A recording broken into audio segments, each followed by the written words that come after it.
presión sobre el tipo de cambio que se acerca cada vez más al techo de la banda autofijada por el gobierno nacional y todo lo que ha derivado justamente de un domingo electoral como el anterior que sigue generando mucha reverberancia, no solo en el plano económico, sino también en el político más que en el económico.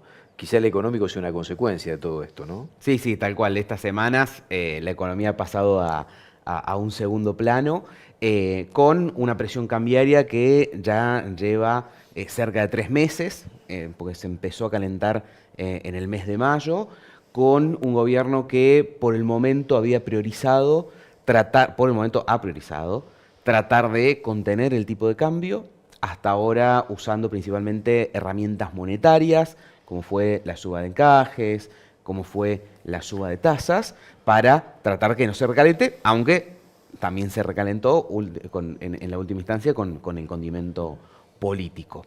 Y esa dinámica que hemos visto básicamente, presión cambiaria, tasas altas y volatilidad en el precio de los activos, sobre todo a partir del lunes después de las elecciones, yo creo que va a seguir de acá a las elecciones en gran parte por todo el condimento de volatilidad e incertidumbre que genera la cuestión política. Pero en estas semanas, y como vos decías, el dólar tan cerca del techo de la banda, empieza a generar preguntas en el mercado sobre hasta qué punto el gobierno va a defender ese techo de la banda a solo 20 pesos del techo, ¿no? O sea, la expectativa de, en cualquier momento llega a ese punto, entonces, ¿el gobierno lo va a defender o no? Porque ahí se juega su credibilidad, ¿no? Su reputación. Yo dije que esta era la banda y que si llegaba acá iba a vender dólares. Si vos a la primera lo incumplís, después cualquier cosa que digas hacia adelante va a perder fuerza, ¿no? Si yo te dije, llega acá y yo acá vendo dólares para defenderlo y no llego a hacer eso nunca, genera dudas, ¿no? Ahora, dos miradas sobre esto. Perdón, si lo puede ser que el mercado testee eso. Sí, de alguna manera. A ver, lleguemos ahí a ver qué pasa. Y vemos qué pasa, tal cual. Hay incertidumbre. ¿El gobierno va o no va a tratar de defender el techo de la banda? Bueno, lleguemos a ver qué pasa, ¿no? Y una pregunta de fondo sobre esto, ¿no? Si decide defender el techo de la banda gastando reservas. Bueno, ahí están los pros y los contras de tratar de defenderlo. Los pros son básicamente esto de la reputación y la credibilidad que decíamos, y las elecciones. Porque esto genera un círculo vicioso. Más tipo de cambio, más percepción de problema en el día a día, menos votos, más probabilidad de lío, ¿no? Entonces, que entiendo que ese era el análisis que hacía hasta ahora el gobierno para tratar de usar todas las herramientas para contenerlo. Mientras menos votos saquemos, peor va a ser el despiole económico. Entonces, tratemos de contener el dólar por ahora. Entonces, eso los porqués, las elecciones y la reputación. Y después del otro lado, que el mercado va a leer como negativo en realidad que el Banco Central salga a perder reservas. Porque si algo positivo ha tenido el esquema hasta ahora, es que ha permitido llegar con toda esta presión cambiaria y todo, sin perder dólares. Dólares que además son finitos, ¿no? El Banco Central tiene de reservas netas 7.000 millones de dólares y el Tesoro otros 1.000. Aunque el Banco Central dice, no, tenemos 22.000 de reservas líquidas, no netas, no propias, pero 22.000 de reservas netas para intervenir. Entonces, está en ese juego. Por ahora el gobierno se mostró muy dispuesto a utilizar la tasa y las herramientas monetarias. Ahora la pregunta del mercado es, ¿va a usar los dólares o no va a usar los dólares? 22.000 porque cuenta con lo del FMI que teóricamente está... No, en los 7 ya está lo del FMI. Ahí ya está. En los 22.000 cuenta con los depósitos nuestros. Los ahorristas. Por eso, así que... Y los compromisos de pago de deuda en el corto plazo. Bueno, eso es también lo que hacia adelante plantea grandes dudas sobre la continuidad del esquema, ¿no? Porque hoy puede estar bien claro ese incentivo electoral de tratar de contener un poquito el dólar, ¿no? Pero después de noviembre ese incentivo desaparece. E incluso la cuestión de la credibilidad o la reputación, si las elecciones no van bien, ya pueden construir un relato alrededor de por qué se cambia el esquema. Porque ya pensando no en 45 días, sino en 2 años, es muy difícil sostener las tasas en donde están o sostener un esquema perdiendo reserva todos los días, cuando además necesita el gobierno de base 10.000 millones de dólares anuales de pago de deuda con los bonistas, suponiendo que puede patear todo lo que es organismos multilaterales. Entonces, eso es lo que el mercado empieza a leer. Después de noviembre, con alta probabilidad, las bandas no existen más y vamos a otro esquema, porque además de la fuerte demanda de dólares que tiene el dólar de manera genuina, turismo, importaciones, atesoramiento, le tiene que sumar otros 10 palos de que tiene que salir el tesoro a comprar al mercado de cambios. Porque hasta hace un mes la expectativa era, o hasta hace 2 meses, buena elección de gobierno, eso eventualmente permite bajar un poquito más el riesgo país, que estaba en los 700 puntos y necesitábamos que llegara por lo menos a los 600, y toda esa deuda se puede rolear. Bueno, hoy está en 1100.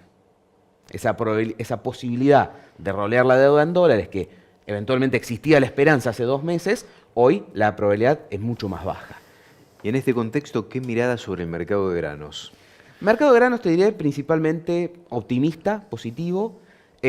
Todo este movimiento de tipo de cambio siempre y cuando quede en un tipo de cambio real más alto, por eso está la discusión del pass-through, de cuánto de la devaluación se pasa a precios. Si no se pasa toda la devaluación a precios, vos tenés un tipo de cambio real más alto. Eso en principio para todas las actividades exportadoras es positivo, porque de alguna manera ayuda a revertir parte del proceso que vivimos durante el último año y medio, con un proceso de apreciación cambiaria que te engrosaba en medir en dólares los costos en pesos o especificados, como los fletes, las labores, los costos de estructura. Entonces este movimiento en dólares en principio descomprime el margen por esa descompresión de los costos especificados que habían alcanzado a niveles altos al medirlos en dólares. Después, mercado de granos. Yo soy más bien optimista, creo que hemos pasado ya los pisos de precios de mercado, de precio de los granos, o sea, ya vimos los pisos, todavía no está configurado un escenario alcista, pero ya buenas noticias productivas ya casi que no caben más para el maíz y la soja a nivel internacional, entonces ya vimos los pisos. Por ahí en soja es un poquito más clarito, que ya vimos los pisos y empezó a retomar algo, en maíz no, parece que todavía estamos en los pisos, pero de nuevo, si bien no está claro que suban hacia adelante, creo que sí hay más claridad que menos que esto no van a estar. Entonces eso en principio al productor le genera un incentivo a no apurarse a vender, a pesar, y ahí si querés mostramos una plaga que trajimos, que los futuros de corto plazo dan algún incentivo a posicionarse. De nuevo, si ya vimos los pisos y no estamos en un mercado bajista, no tenemos tanto apuro ni por vender ni por fijar, pero hay algunas cositas interesantes. Por ejemplo, en soja tenemos un soja enero, por ejemplo, de $308.50, cerró el viernes. Esto es 5% más que el precio disponible en solo 4 meses, ¿no? Eso te da una tasa anualizada, después de tener que descontar comisiones, etcétera, pero cerca del 15%. 5% más en dólares en próximos 4 meses. En solo 4 meses. Y con el maíz, si bien desde valores bajos, el futuro de diciembre está en $182, también te da un 5% en 3 meses, ¿no?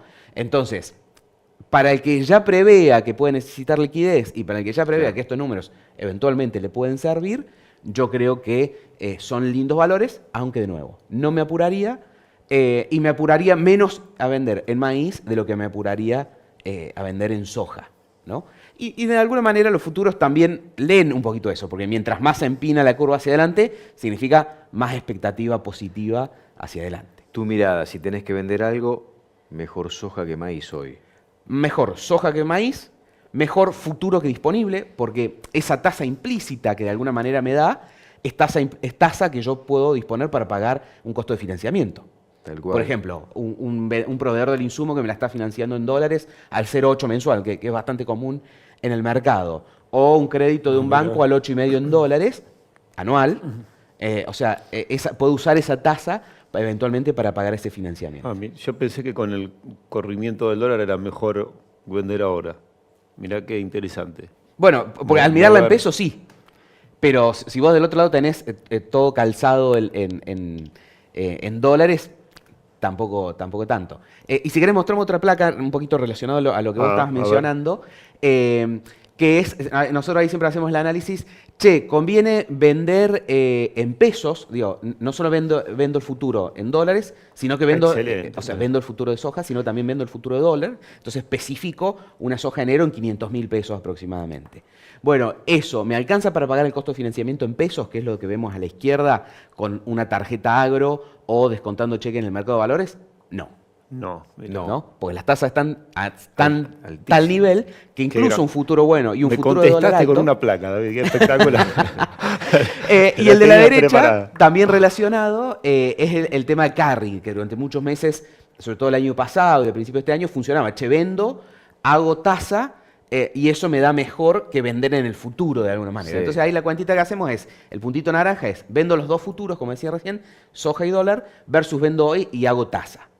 Y están más o menos al mismo nivel. El futuro por futuro me da un poquito por encima, pero si yo tengo expectativas de volatilidad de tipo de cambio, lo que estamos diciendo, que todo de alguna manera le mete un condimento alcista al tipo de cambio, preferiría hoy no especificarme y quedarme dolarizado. Futuro, preferirías en ese caso.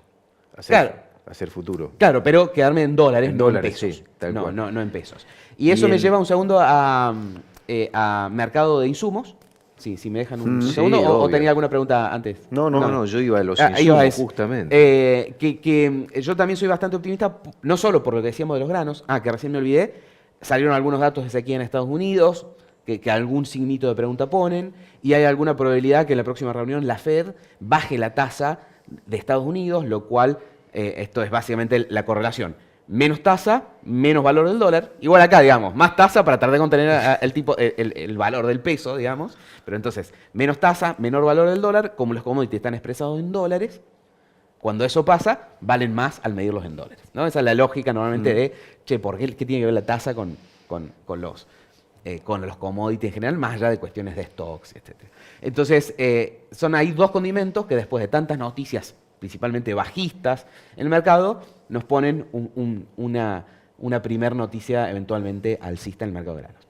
Y en insumos, sobre todo en fertilizantes, yo creo que si hemos esperado hasta acá, no hay apuro para seguir esperando, no hay apuro para comprar, podemos seguir esperando hasta cuando se necesite, noviembre, diciembre, de acuerdo al planteo productivo de cada zona del país, porque, así como dijimos, los pisos de precios de los commodities ya los vimos, los techos de precios de los fertilizantes ya los vimos. Bien.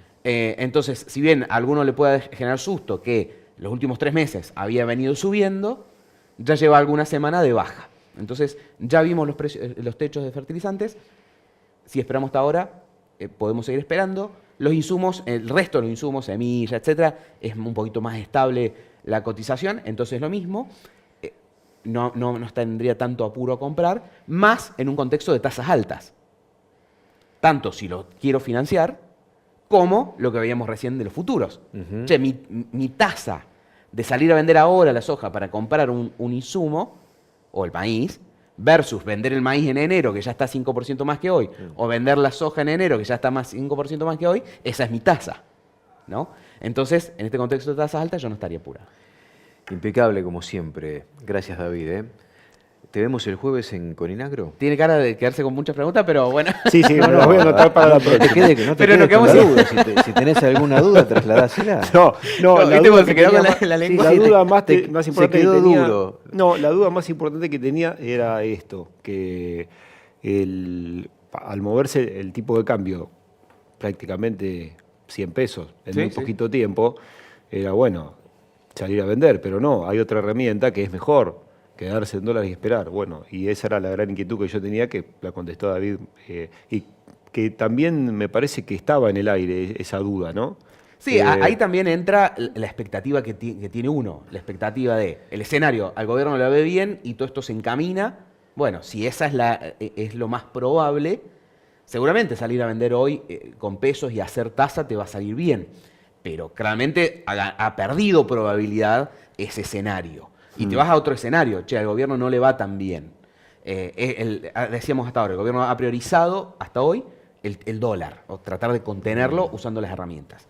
Después de las elecciones no va a priorizar más eso. Va a tener que comprar reservas para poder pagar deuda, lo que decíamos recién, y va a tener que bajar tasas para que sea sostenible la actividad económica. Entonces, eso sí o sí te genera un tipo de cambio de equilibrio más arriba del que tenemos hoy. Entonces, en ese escenario, sobre todo que le va mal al gobierno, seguramente ese tipo de cambio de equilibrio de mercado es un poquito más alto todavía. Entonces, ahí ya no hay Claro. tasa que te pague. Entonces, si no tuviéramos esta incertidumbre o este condimento, probablemente decir, che, es interpretar esto, perdón. Tipo de cambio, ¿sobrereaccionó hasta ahora a un muy mal escenario?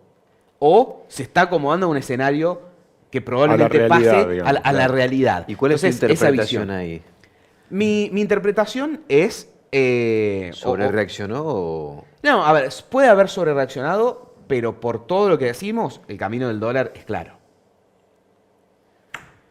Hizo así? Hizo así. sí. Hizo el camino. Es para arriba. Bueno, Bueno, bueno. para arriba. Bueno. Gracias por venir, David. Un gusto, como siempre, conversar con ustedes.